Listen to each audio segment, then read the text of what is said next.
न्याय यात्रा के दौरान राहुल गांधी ने जातीय जनगणना के मुद्दे को प्रमुखता से उठाया।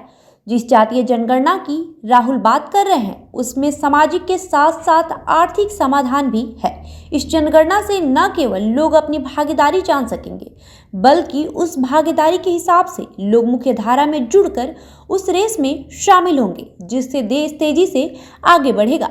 राहुल और मोदी के बीच अंतर साफ है। राहुल देश की जनसंख्या के उत्पादक आबादी बनाने की बात कर रहे हैं, वहीं मोदी यथास्थिति के साथ आगे बढ़ रहे हैं।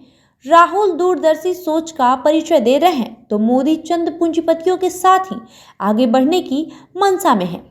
राहुल जिस जातीय जनगणना की बात कर रहे हैं उसमें लोगों को सामाजिक के साथ साथ आर्थिक स्थिति में भी सुधार होगी, उनकी आय बढ़ेगी, जीवन शैली बेहतर होगी और वे सक्रियता के साथ देश निर्माण में अपना योगदान देंगे। जो पीछे छूट गए हैं वो रेस में आएंगे और इसी से देश आगे बढ़ेगा। भारत दुनिया की 5वीं सबसे बड़ी अर्थव्यवस्था 17.76% जनसंख्या में हिस्सेदारी है, लेकिन हमारी एक्सपोर्ट केवल 1.6% है। जनसंख्या में हमारी 17.76% की हिस्सेदारी के बाद भी हमारे लोग आर्थिक और सामाजिक अन्याय का शिकार हो रहे हैं। जब तक हमारे लोग इस अन्याय से निकलकर अर्थव्यवस्था की मुख्य धारा में नहीं आएंगे तब तक देश की दुर्गति का समाधान नहीं निकल सकता। चीन की इकॉनमी 17.5 ट्रिलियन से ज़्यादा की है। मोदी ने भारत के लिए 2047 तक का लक्ष्य रखा है जब भारत 20 ट्रिलियन इकॉनमी को हासिल करेगा।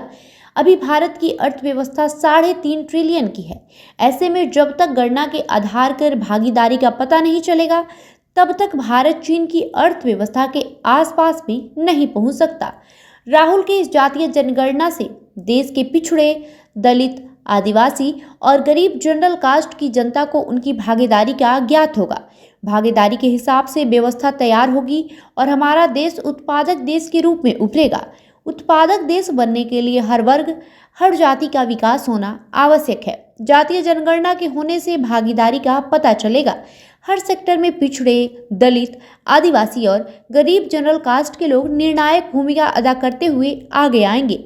राहुल गांधी ने इसी कॉन्सेप्ट पर देश में जातीय जनगणना को कराने का ऐलान किया है।